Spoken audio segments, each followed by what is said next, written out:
सभी छात्राओं को गुड मॉर्निंग, सुप्रभात।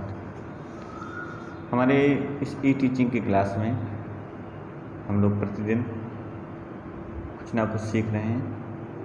इसी क्रम में आज मैं आपके गणित विषय के साथ त्रिभुज का जो टॉपिक है उसको लेकर फिर से प्रस्तुत हुआ हूँ। त्रिभुज में हम लोगों ने पहले ही कई चीज़ें जो थी हमने समझी थी, उसमें समरूपता से संबंधित थेल्स की प्रमेय या अन्य कई चीज़ों को हमने समझा था, देखा था, समझा था, सुना था। लेकिन उसी आधार पर इसी को देखते हुए अब जो कोई त्रिभुज है, मैंने तो आपको पहले बता दिया था कि त्रिभुज में समरूपता से संबंधित क्या क्या बातें होनी चाहिए, क्या क्या चीज़ें तथ्य निकल के आते हैं सामने, ठीक है। उस सभी को, लेकिन त्रिभुज में कुछ ऐसी भी चीज़ें हैं जिनमें हम कह सकते हैं त्रिभुज की समरूपता की कसौटियाँ। तो कौन कौन सी ऐसी कसौटी होती थी हैं जिससे त्रिभुज हमारा क्या हो, समरूप सिद्ध हो जाए कि हमारा दिया हुआ त्रिभुज समरूप होता है। तो उन्हीं कसौटियों को सबसे पहले हम एक बार इनको समझ लेते हैं कि त्रिभुज में समरूपता की कौन कौन सी कसौटियाँ होती हैं, और फिर उनका हम लोग क्या करेंगे, उनकी उत्पत्ति करेंगे, उनको सिद्ध करके देखेंगे कि वास्तव में त्रिभुज की समरूपता की कसौटियाँ कौन कौन सी होती हैं। तो सबसे क्रम बाय क्रम आपको एक एक करके बताते जाते हैं। सबसे पहली जो कसौटी है वह क्या है, यदि दो त्रिभुजों में संगत कोण बराबर हो। नंबर एक, पहले आप इसको ऐसे समझते जाते हैं। दो त्रिभुजों में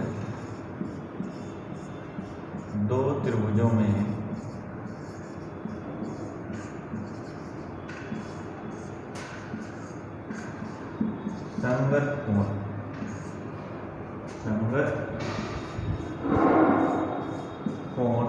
बराबर हो,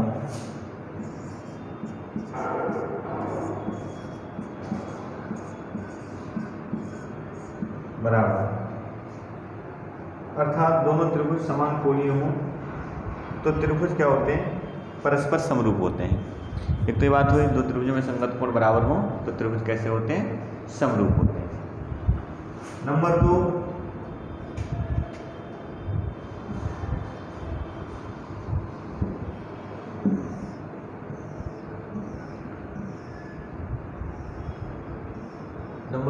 क्या हमको सिद्ध करना है, अभी आप समझते जाइए।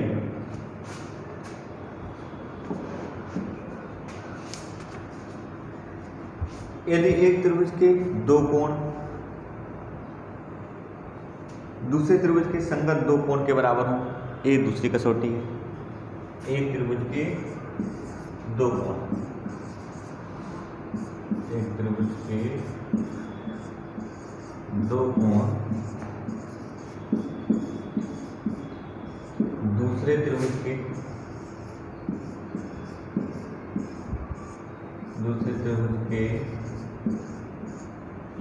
दो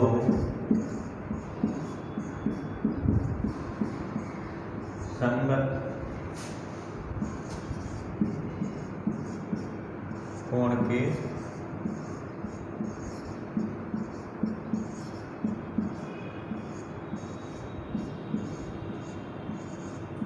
बराबर, ठीक। तो भी क्या होते हैं, त्रिभुज समरूप होते हैं, ये ध्यान रखना है। और अगली कसौटी हमारी क्या है, यदि दो त्रिभुजों की संगत भुजाएं समानुपाती हों तो त्रिभुज कैसे होते हैं, समरूप होते हैं। यदि दो त्रिभुजों की संगत भुजाएं कैसी हों, समानुपाती हों, तो भी त्रिभुज कैसे होते हैं, समरूप होते हैं। ये हमको यहाँ पर दिखाना है, बताना है। पहले तो आप समझते चलिए, फिर इनको सिद्ध करके दिखाएंगे। कोई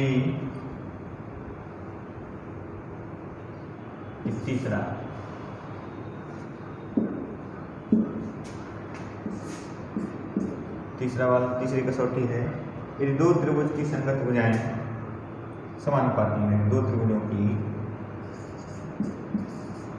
यदि दो त्रिभुजों की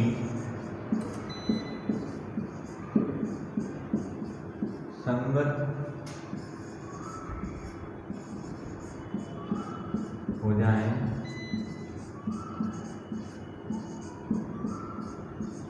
समानुपाती हों। ठीक, तो भी त्रिभुज कैसे होते हैं? समरूप होते हैं। यदि दोनों त्रिभुजों की संगत भुजाएं समानुपाती हैं तो भी त्रिभुज आपस में कैसे होते हैं? परस्पर समरूप होते हैं। अगली कसौटी में पहुंचते हैं। यदि एक त्रिभुज का एक कोण दूसरे त्रिभुज के एक कोण के बराबर हो, यदि एक त्रिभुज का एक कोण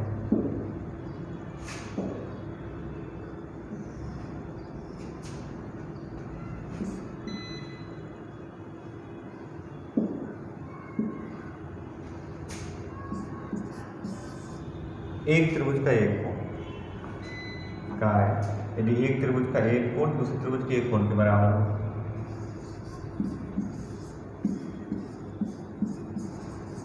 एक त्रिभुज का एक कोण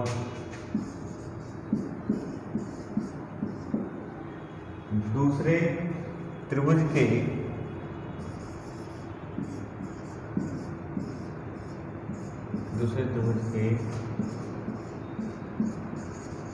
एक कोण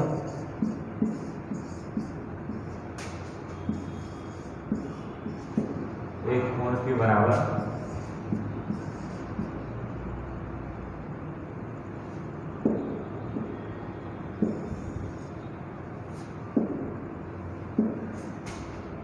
त्रिभुज के एक कोण के बराबर हो तथा इन कोणों के अंतर्गत करने वाली भुजाएं समानुपाती हैं तथा इन कोणों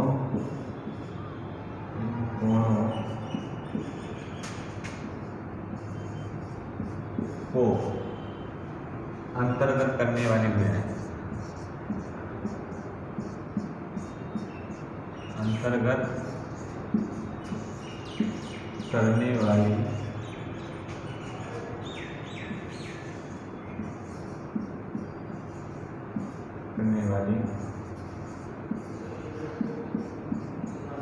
भुजाएं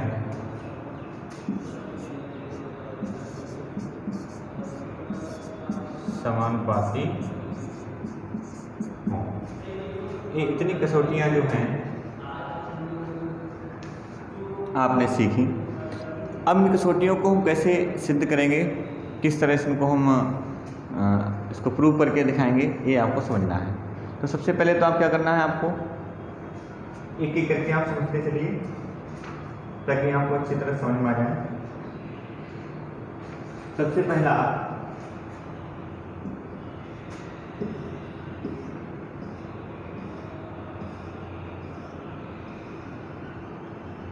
पहली कसौटी थी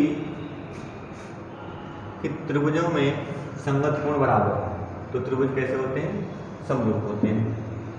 त्रिभुजों में संगत कोण बराबर हो, त्रिभुज हमारे समरूप होते हैं। ये हम कैसे समझेंगे, आप इसको अच्छी तरह समझ लीजिए। जैसे कोई दो त्रिभुज हैं, ठीक है, त्रिभुज हमने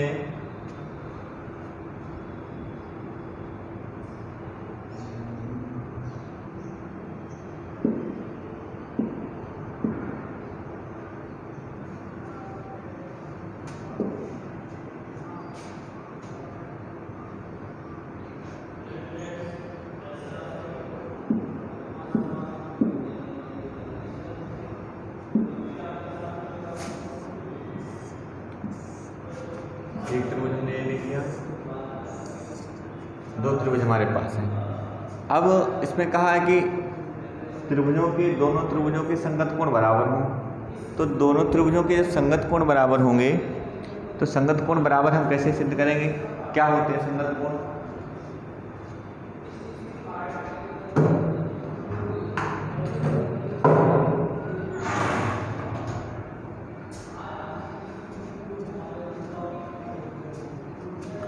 जैसे मान लिया हमने दो त्रिभुज हमारे पास है A B C P Q R. A B C त्रिभुज में हमने मान लिया कोण हमारा बी ए दे रखा है। हमने इसको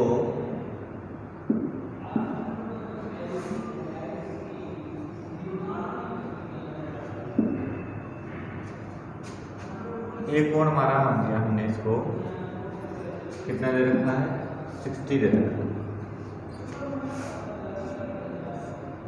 हमने मान लिया 60 संगत कोण ए भी 60 हो। एक कोण हमने मान लिया 30 है तो ये कोण हमारा क्या हो जाएगा 30 हो। तो संगत कोण बराबर हो जाएंगे। तीसरा वाला अगर दो कोण बराबर है तो तीसरा वाला जो कोण होगा त्रिभुज का अपने आप बराबर हो जाएगा। तो ये जब संगत कोण बराबर हो मतलब कोण ए बराबर कोण P, कोण B बराबर कोण Q, इसी तरह से शेष कोण अपने आप बराबर हो जाते हैं। कोण C = हो जाएगा कोण R। अगर दो त्रिभुज दे रखे हैं दोनों के संगत कोण अगर बराबर आ रहे हैं तो त्रिभुज कैसा हो जाएंगे, दोनों त्रिभुज दिए हुए त्रिभुज कैसे हो जाएंगे, समरूप हो जाएंगे। ये पहली कसौटी थी, अभी इसको हमने प्रूव नहीं किया, अभी खाली जो भाषा दे रखी थी और उस भाषा के आधार पर हमने आपको बताया कि कैसे संगत कोण बराबर होते हैं और कैसे हमारे त्रिभुज समरूप हैं, ये हमने आपको समझाया। आगे बढ़ते हैं अगली कसौटी की तरफ। कहा कि एक त्रिभुज के दो कोण और इसी तरह से दूसरा त्रिभुज है उसके दो संगत कोणों के बराबर हो। अब फिर से वही बात आती है, दो कोण बराबर हो। कोई हमने त्रिभुज ले लिया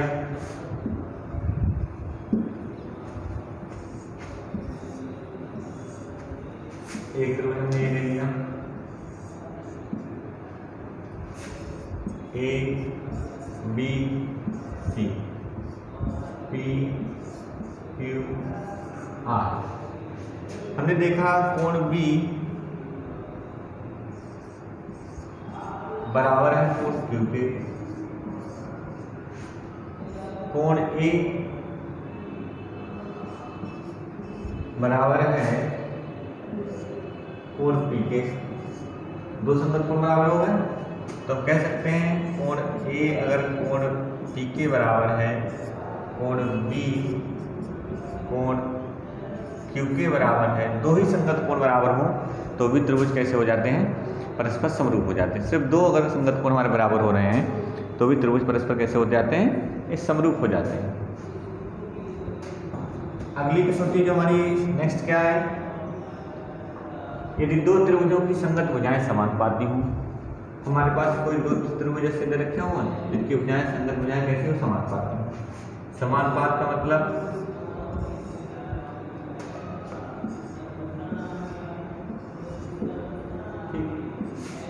A B C P Q R एक त्रिभुज दे रखा। अब संगत भुजाएं समानुपाती क्या मतलब, जैसे हमने देखा इसकी भुजा 2 है और इसकी भुजा हमने मान ली 4, ठीक है। हमने क्या किया, ए बी और अपान पी क्यू का हमने रेशियो निकाला। तो रेशियो निकाला ए बी और संगत भुजाएं समानुपाती है, रेशियो निकाल लिया हमने, कितना आया 2 और 4, कैंसिल कर दिया, कितना आया 1/2 आ गया, ठीक। अब ऐसे देखा हमने ए भुजा 3 दे रखी, मान लिया ए दे रखी 6 दे रखी, इनका रेशियो निकाला ए बी और पी आर का निकाला 3 6।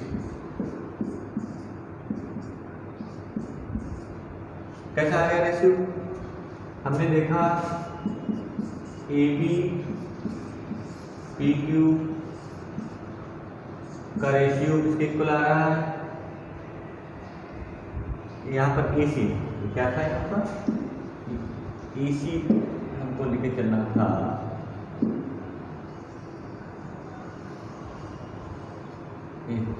ए सी था।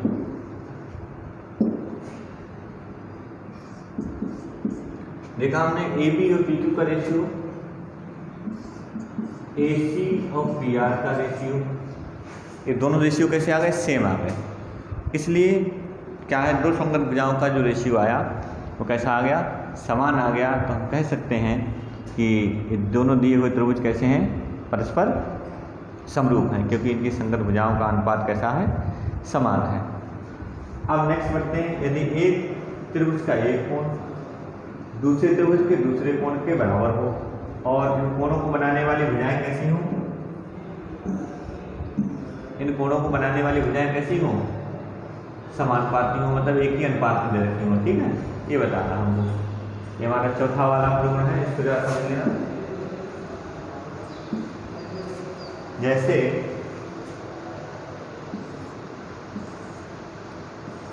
एक त्रिभुज दे रखा है, दूसरा त्रिभुज ए बी और सी, सी क्यू आर इस रखा है ट्रायंगल। ठीक है, अब क्या है इसमें, इस ट्रायंगल में हमें क्या समझना है, क्या देखना है, जो कसौटी दे रखी थी उस कसौटी को यहाँ पर हमको समझना है। कसौटी में कहा था कि एक तो इसका एंगल बराबर हो, कितना बराबर हो, एक एंगल बराबर हो। ठीक, हमने मान लिया एंगल ए 60 रखा, एंगल पी एक तो एंगल बराबर हो गया, एंगल ए इक्वल टू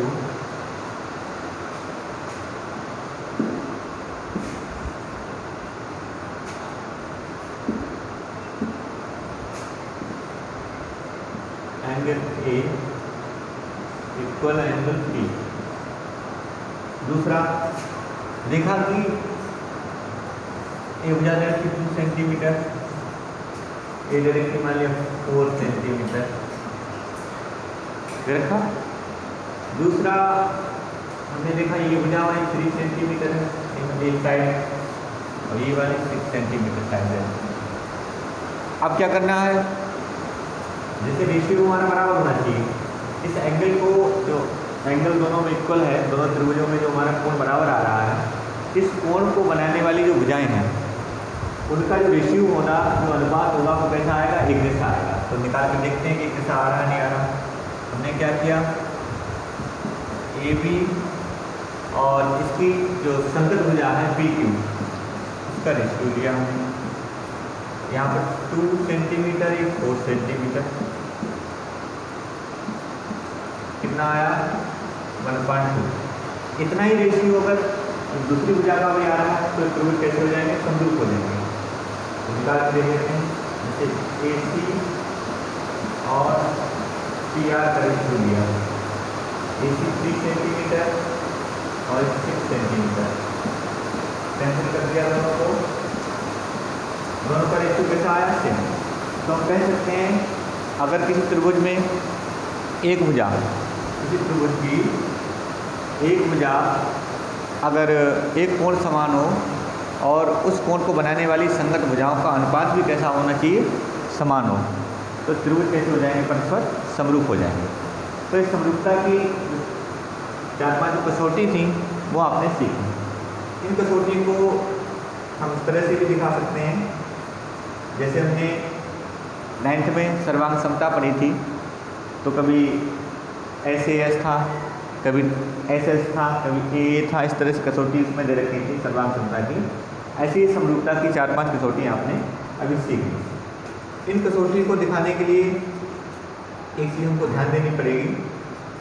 अब जैसे दोनों त्रिभुज हमारे समरूप हैं, तो समरूप है, समरूपता का प्रतीक हम आप पहले समझा चुके हैं। इससे पहले हमने जो अपने समरूपता की वीडियो आपको बना के बताई थी, उस वीडियो में भी हमने आपको समझाया था, बताया था क्या, दोनों त्रिभुज हमारे समरूप हो गए तो कैसे दिखाएंगे, त्रिभुज ABC समरूप हो गए त्रिभुज PQ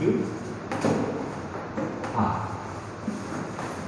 ठीक, अब इन कसौटियों को सिद्ध कैसे करेंगे इस बात का विशेष ध्यान देना है। तो पहले तो हम इन कसौटियों से संबंधित कुछ छोटी बातें सीख लेते हैं, फिर इनका जो उत्पत्ति होगी उस उत्पत्ति को भी हम लोग करेंगे। जैसे पहली कसौटी हमने बताई थी, यदि दो त्रिभुजों में संगत कोण बराबर हों तो दोनों त्रिभुज समान कोणीय हों, अर्थात तो हम कह सकते हैं त्रिभुज कैसे थे, हमारे समरूप थे। अब दोनों त्रिभुजों में संगत कोण बराबर है तो इस कसौटी को शॉर्टकट में जैसे पहले में अभी लिखा था हमने,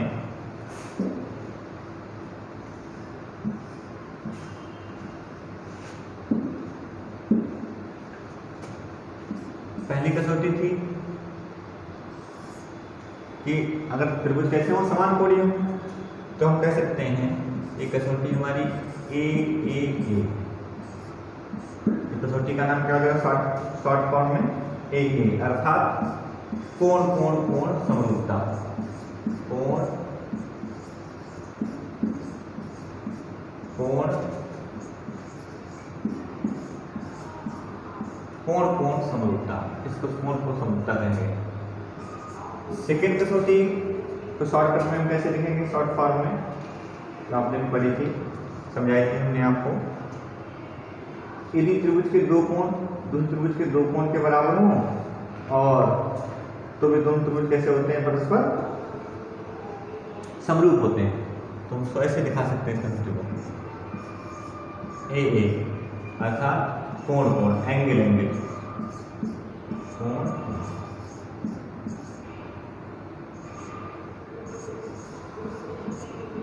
ठीक, तीसरी कसौटी हमने पढ़ी कि त्रिभुजों की दो त्रिभुज दे रखे हों और उनकी संगत भुजाएं कैसी हों, बराबर हो, सब एक ही अनुपात में, बराबर नहीं, एक ही अनुपात में हो, समान अनुपात में। तो तीसरी वाली कसौटी के लिए उसको अगर शॉर्ट फॉर्म में लिखेंगे तो किस तरह लिखेंगे, क्योंकि तीनों जो भुजाएं होती हैं उनका अनुपात कैसा होना चाहिए, समान होना चाहिए, तो हम इसको इस तरह लिख देंगे S, अर्थात भुजा भुजा भुजा, ये भुजा भुजा भुजा, साइड साइड साइड, एक कसौटी थी। ये तीसरी जो हमने अभी आपको ऊपर बताई थी, समझाई थी इससे पहले, शॉर्ट फॉर्म में इसको ऐसे भी लिख सकते हैं, भुजा भुजा भुजा कसौटी होगी। दूसरा हमने आपको बताया था एक कोण बराबर हो और उस कोण को बनाने वाली संगत भुजाएं कैसी हो, आपस में बराबर हो, तो इसको भी शॉर्ट फॉर्म में कैसे लिखेंगे कसौटी को, S, तो ये आपका हो गया भुजा कोण और भुजा। इस तरह से जो कसौटी थी आपने, जो त्रिभुज को समरूप दिखाने का या बहुभुजों के समरूप होने की जो कसौटी थी वो आपने सीखी अभी। लेकिन इसमें जो 4-5 कसौटियाँ आपने सीखी हैं, अभी इनका जो उत्पत्ति है वो भी आपको करके दिखाना पड़ेगा, उत्पत्ति भी आपको समझनी पड़ेगी। अभी आपने सिर्फ उसका जो त्रिभुज की समरूपता के जो बेसिक कॉन्सेप्ट होते हैं वो आपने सीखी। इसी से संबंधित आपको 2-3 बातें और बताते हैं।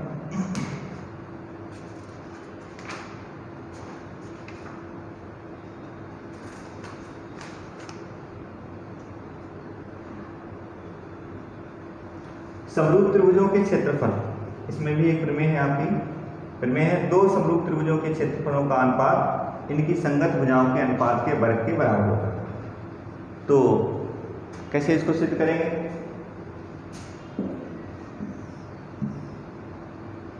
जो प्रमेय है इसको पहले आप समझ लीजिए, इसको सिद्ध करेंगे अभी बाद में, पहले तो आपको हम इसकी जानकारी देते हैं। जो प्रमेय है आपकी क्या, कि दो समरूप त्रिभुजों के क्षेत्रफलों का अनुपात,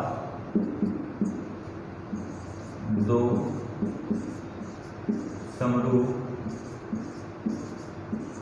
त्रिभुजों के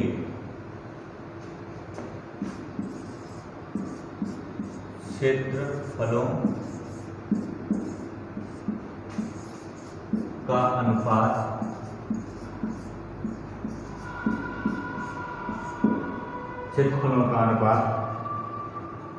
इनकी संगत भुजाओं के अनुपात के वर्ग के बराबर होता है। इनकी संगत भुजाओं के अनुपात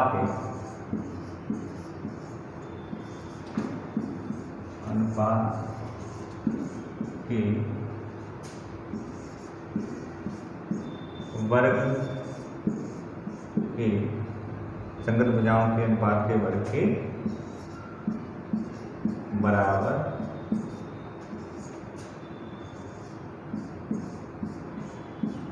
होता है। इस तरह से आप कैसे समझेंगे, इसको समझेंगे, इस चीज को आप समझ लीजिए।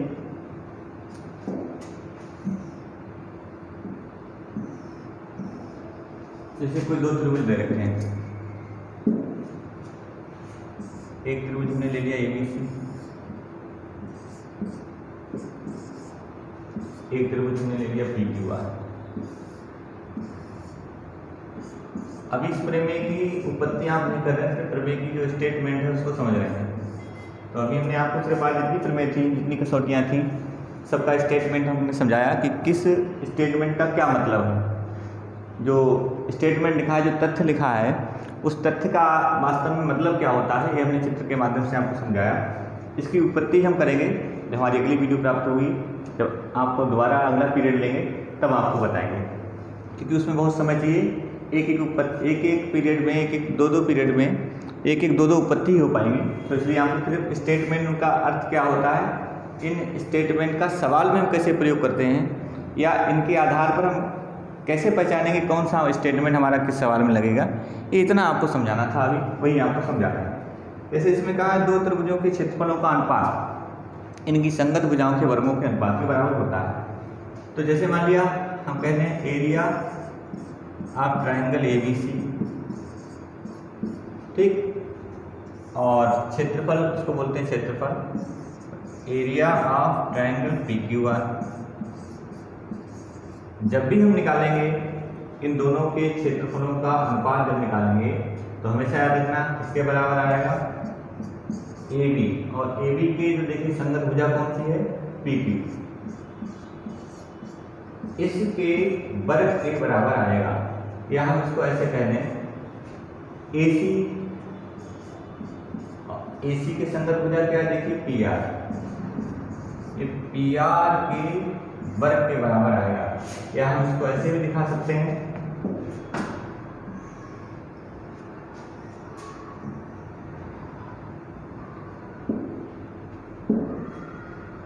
कौन सी भुजा बची, BC, ये BC और BC की संगत कौन सी भुजा, QR, इनके वर्ग के बराबर आता है। यही स्टेटमेंट हमारी जब बड़ी सी लंबी सी भाषा में लिखा था, तो उसमें क्या लिखा था कि दो समरूप त्रिभुजों के क्षेत्रफलों का अनुपात उनकी संगत भुजाओं के वर्गों के अनुपात के बराबर होता है। दो, कैसे समझ लीजिए एक बार, दो समरूप त्रिभुजों के क्षेत्रफलों का अनुपात हमेशा उनकी संगत भुजाओं के वर्गों के अनुपात के बराबर होता है। ये इसका प्रयोग करके हम कई सवाल अभी हमारी एक्सरसाइज में हैं, एग्जाम्पल भी दे रखे हैं। इस प्रमेय का प्रयोग करके हम उनको हल करेंगे। इस प्रमेय का स्टेटमेंट हमने आपको पहले से समझा दिया, उत्पत्ति भी आपको बताएंगे, क्योंकि यह प्रमेय जो है इस पर आधारित जो सवाल होते हैं वो बोर्ड के एग्जाम में बहुत आते हैं, इसलिए हमने ये आपको सबसे पहले बताना उचित समझा। उत्पत्ति भी इसकी करेंगे, उत्पत्ति भी इसकी आती है बोर्ड परीक्षा में। तो ये प्रमेय हुई थी। दूसरा स्टेटमेंट क्या है, दो समरूप त्रिभुजों के क्षेत्रफलों का अनुपात उनकी संगत ऊंचाई के वर्ग के अनुपात के बराबर होता है। तो इसमें भी इसको भी समझ लीजिए। उत्पत्ति हमें इसकी भी आपको बतानी पड़ेगी, तो पहले दो स्टेटमेंट समझा दें इसका।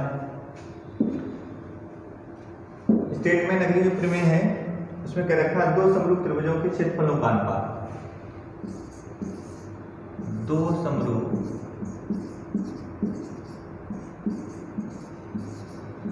त्रिभुजों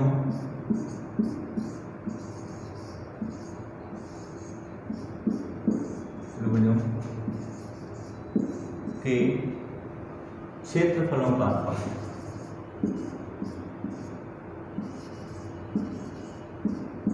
क्षेत्रफलों का अनुपात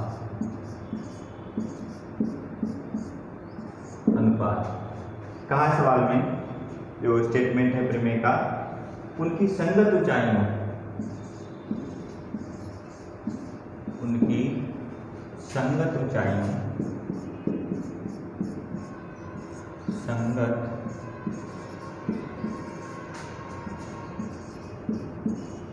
ऊंचाइयों के वर्ग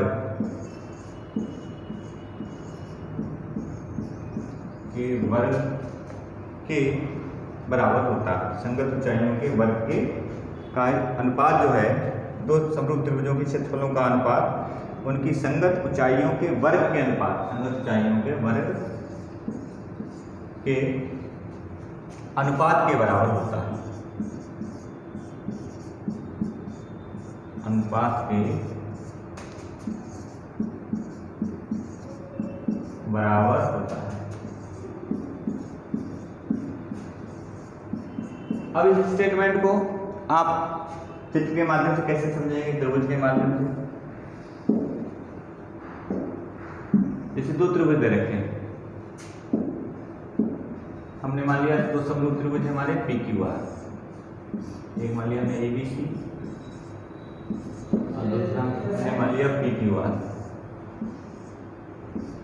पी क्यू आर।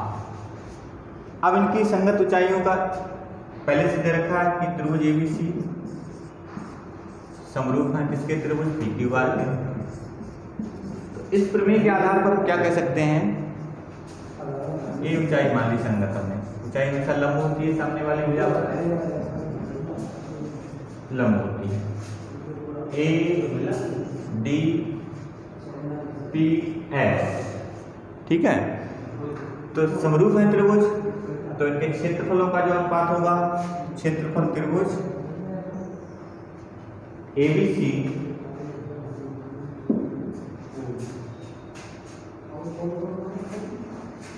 क्षेत्रफल त्रिभुज एबीसी, हम इसको ऐसे लिखते हैं एरिया ट्रायंगल एबीसी, रेशियो ले लेंगे एरिया ट्रायंगल पीक्यूआर।